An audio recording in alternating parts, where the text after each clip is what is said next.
Danny Segura for MMA Junkie. I'm here with UFC legend Tony Ferguson, who is just days away from stepping into the boxing ring at Misfits 22 against Saul Poppy. First of all, Tony, you're looking slick, my man. How I are you appreciate it, feeling? man. I'm guessing looking good, feeling good.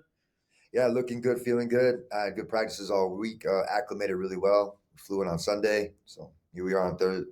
Was it today? Thursday? I can forget what day it is. But yeah, feeling good. Yeah, good to hear, man.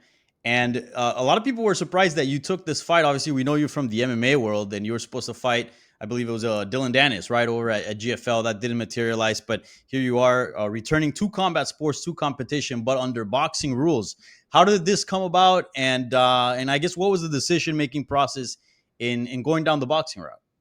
I've always wanted to box, but I believe last year around this time, I was talking to my agent, and I was frustrated as hell, like with MMA. I was like, Lloyd, can we put some shoes on? I was like, I need a box. I was like, this is boring for me. I was like, we need to get something going. And then when GFL fell through, this was the one thing that we reached out to Misfits, and we made this shit happen. So MMA is still there, but it's good. Yeah. Is it going to be hard to hold back from those elbows that you have? No, yeah, I was thinking maybe throwing a head kick, if anything. But no, man, I'm an athlete, and when it goes into, I like playing sports. Always been able to play within the rules. I don't want to say bend them, but this is one of those dreams that I'm able to check off my checklist. I'm excited. The open workouts, especially with open workouts, I haven't done one of those in fucking forever. Yeah. I mean, it was chill to be able to be out there and just be myself. So I'm excited, man. We got a couple more days, so hopefully all you fuckers buy my pay per view, and we have a nice showing for you guys on Saturday. Certainly, man. And I gotta ask you, like, you're obviously have competed against the best in the world for many years now. Salt Poppy, well, he's mainly an influencer, right?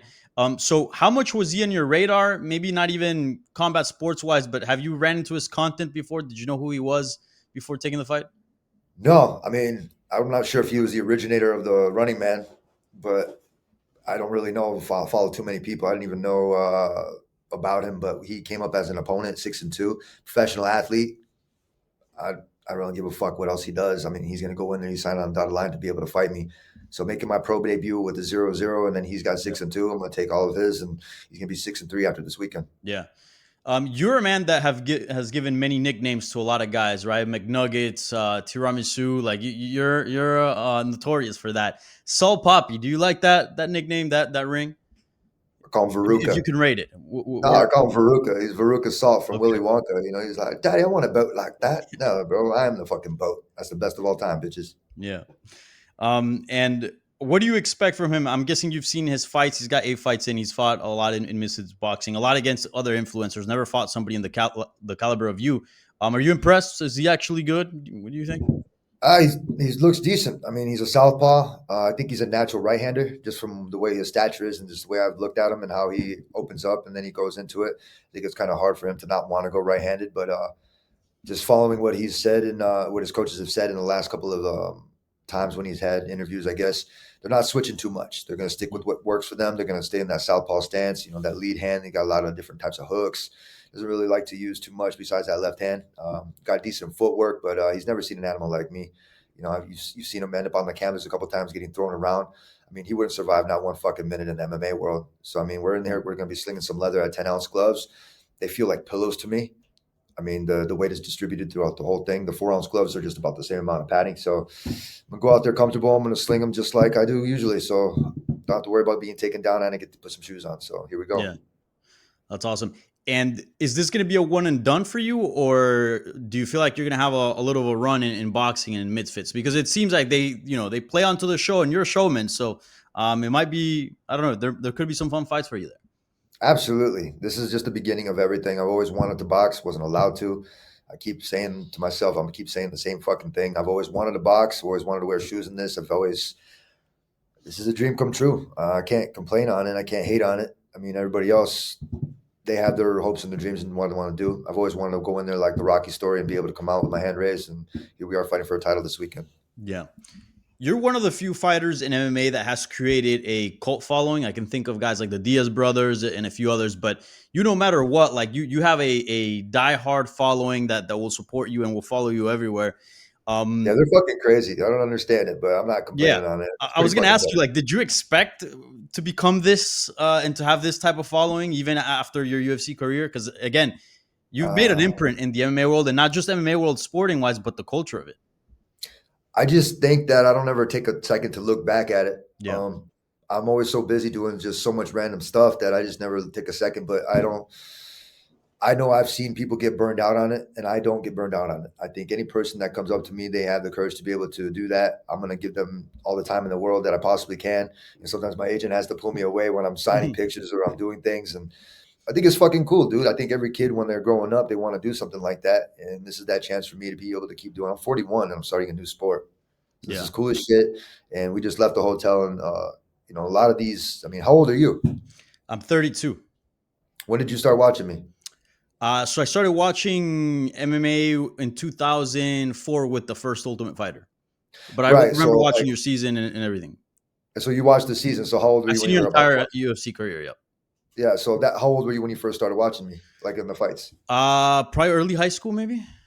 Yeah. So I mean, it's the craziest shit to be. It makes me feel old, but Yeah. I'm not feeling old. You know what I mean? I feel like I'm like 20 some years old. I'm keeping up with some of my guys that are here that are sprinting. And it's like I should be walking around with a fucking cane and, fat and out of shape and doing all this shit with a dad bod. And I'm not. So it's like the fucking most craziest thing. But I stay in shape because this isn't the only thing that I know, but it's what I know. And I love being able to do it. Love being able to represent myself on the highest level, especially my country. And fuck it, I'm going to keep doing it till the wheels fall off, baby. Yeah, for sure. And as I said, you're one of the world's best. When you were fighting in the lightweight division, you had a crazy win streak. Former interim champion at 155 pounds. I mean, the accolades go on. Tough champion. But as far as culturally, the impact that you've had in MMA, what are you most proud of? Like McNuggets, because people still call Conor McGregor McNuggets till this day. Tiramisu Tuesdays, champ shit only. Typing everything with starting with a capital letter. What are you most proud of that you've left an imprint in MMA? I'm a trendy motherfucker. And when it goes into it, You are, yeah. I mean, wearing sunglasses, everybody wears sunglasses. I wear suits, I mean, like it's always been game day type of stuff. I don't like to sample from too many people, and I'm proud of that. So whatever that those creative juices are still making it happen. And I don't know. I like to send the trend, and if people keep following it. That's cool. That's not my bag to keep following anybody besides myself and do what's original. Yeah, I got to tell you, me personally, tiramisu Tuesdays. I cannot have a tiramisu moving forward without thinking about you and your Absolutely, rivalry with same Khabib. thing.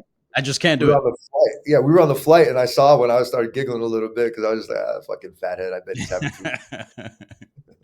Oh man, yeah, Tony, you're a legend. And speaking of this cult following, man, a lot of people love you and support you. And there is a part of the people that are kind of a little worried because you are 41 years of age, right?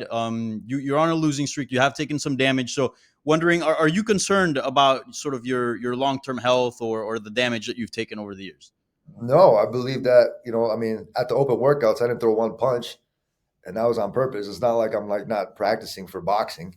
Like I said, I've always wanted to box. And so Yeah, what I've been doing is I've been showing up. I've got my cornerman that I've asked him before this like really got serious is I just want to show up. And for the last like 4 to 5 years, I've been putting things together just to get it going. And it felt the most frustrating because I never found anybody that knew MMA more than me. Like nobody's gonna have that much more experience than me inside that fucking like that cage, that octagon. I put things together just to keep people afloat. I mean, just to kind of help things out, and then kind of just keep the game moving. Like I've always said, I've never been one to be able to just sit on the sidelines and not fucking or to hate. I've always been playing yeah, regardless. There was one time in my life where um, I switched schools and I wasn't allowed to go and play. I had to sit out a whole entire semester. But I suited up every fucking day for football, American football. I suited up every day and I helped my team out. And then when the time came for me to be able to go and play, I went out there and I kicked ass. I did that for the pandemic. I did this. It was fucking hard. I never took it that serious. I mean, as far as being serious goes, is showing up and being comfortable in the fights, sparring, not having to put together my own practices, not saying this is what I want to do. No, man. It was the hardest 4 to 5 years I've ever had, which fucking sucked. I never smiled. It was terrible, but you guys never saw that. And I'm glad you guys never saw that because my family never saw that. You guys will never see me injured. You guys will never see me hurt. I'll never show it and I'll never put it on my face. You guys just never will fucking know. That's the magic part of me. This year has been an incredible year. I went to Bosley. I got my hair did. Looks good. Um, yeah, thank you. I actually took some time off. I've for since I've been 4 or 5 years old. I've never taken time off unless I was injured. The only other time I took time off was when I broke my arm in the Michael Johnson fight, which I took a year and a half off, and then I went on a fucking 12 win streak. Yeah. And so sometimes I need resets, and it takes a hard knock like that for me to be able to be reset. And here we are. We're boxing. I've been listening to my coaches, and I have my training partners show up, and then making sure that we're getting our rounds in, making sure I'm doing my extra credit, not doing overly doing things, making sure that I'm showing up. And when that goes into it, I don't have to say I'm sharp. I don't have to do that. Like you guys said it, you look sharp. You feel, yeah, I fucking feel good, man. I feel excellent. I probably should be feeling miserable like half of these other motherfuckers, but I'm not. I'm Mhm. 41. I'm halfway to 82. I feel fucking phenomenal. And this weekend, I'm going to go out there and get this finish. Yeah. Tony, you're an absolute legend. Thank you for your time. And again, everybody, he'll be fighting on August 30th against Saul Poppy on Misfits 22. Very interesting to see Tony Ferguson's journey in professional boxing. So again, Tony, thank you so much, and best of luck, man. Cheers, brother.